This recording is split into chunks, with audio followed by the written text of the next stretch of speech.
right, so this is our in-season training for the Lumberjacks, just to give an idea of what we talked of last time using the system with our weekly undulating cycles. Again, week 1 was 14 to 17, week 2, 12 to 15, week 3, 17 to 20, and your last week would be 10 to 12 repetitions.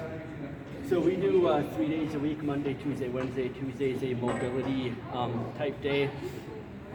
Monday is our strength day. Wednesday will be more of our explosive type day. So I'll give you guys a week 3 example and a week 4. So week 3, which we just did this week, we had depth jumps with med ball, side step, and side toss. 5 sets of 3. We kept the 3 reps for 5 sets to make sure the quality of the power output stayed high. Our first block was the hang power cleans. 1 set of 5, 55%, 1 set of 3 at 65%, 1 set of 3 at 70%, and 2 sets of 3 at 75%. Our total volume is 17 reps with a relative intensity of 66%. Our strength exercise, trap bar deadlift, 1 set of 5, 55, 1 set of 4 at 65, 1 set of 3 at 75%, 1 set of 2 at 80%, and then 3 sets of 1 at 85%. Total volume 17 reps, relative intensity 69%. We were able to hit strength with this, but we keep it at singles. Again, these guys have to practice. They got school, they got other stuff going on. If I run their nervous system too much in the ground, it's not going to help them at all. So we hit our strength levels, being able to keep our quality high with only 1 repetition. Again, that bar velocity stays a lot higher than if I were to go 3 sets of 4 to 5 or even 6 reps at the 85%. Our last block, we finish, we got dumbbell bench press, 4 sets of 5 pull-ups or chin-ups, 4 sets of 5. I let the guys auto-regulate with the bench press and stuff. We primarily stick with dumbbells in the preseason because a lot more requirements from your shoulder stabilizers compared to the barbell.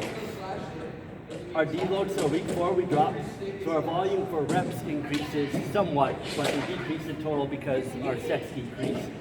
Hang power cleans, we go 1 set of 5, 55%, 1 set of 3 at 60%, 1 set of 3 at 65%. Our volume is now 11 with a relative intensity of 57%, so we dropped both here from this week.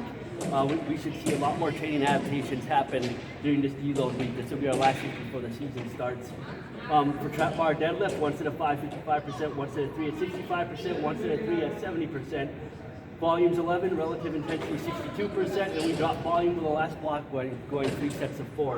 Now, the key thing with this is when you get to these, even on your heavier weeks, some guys that want to go heavier, it's very important. I mean, if the weight's got easy, if they got strong, you can let them go up, but it's very important to understand that the bar velocity has to stay there. If guys are starting to train slower, add too much weight on the bar, you need to tell them to go back down in weight. Wednesdays, one thing I like about doing it this way is you can keep the same set and rep schemes from Monday. You can also do the same intensity, but again, I like having Wednesday as an explosive day. We got split squat jumps, 5 sets of 3 with med ball stepping chest pass, 5 sets of 3. Again, the same thing, 3 reps, keep the quality nice and high. Clean toes, so we go from the floor, 1 set of 5, 55%, 1 set of 3 at 60, 1 set of 3 at 65, 2 sets of 3 at 70%. Total volume is 17 reps, relative intensity of 61%.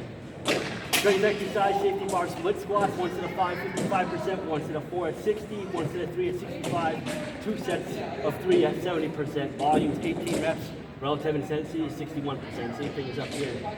Last block, dumbbell push press, 4 sets of 5, dumbbell rows, 4 sets of 5. Again, this is primarily a power explosive exercise compared to a strength exercise.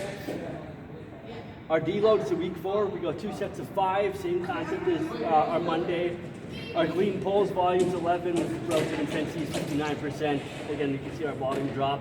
Safety bar split squats, our volume is 12, our relative intensity goes to 60%. And then same concept here, 3 sets of 4, that's how we reduce our volume.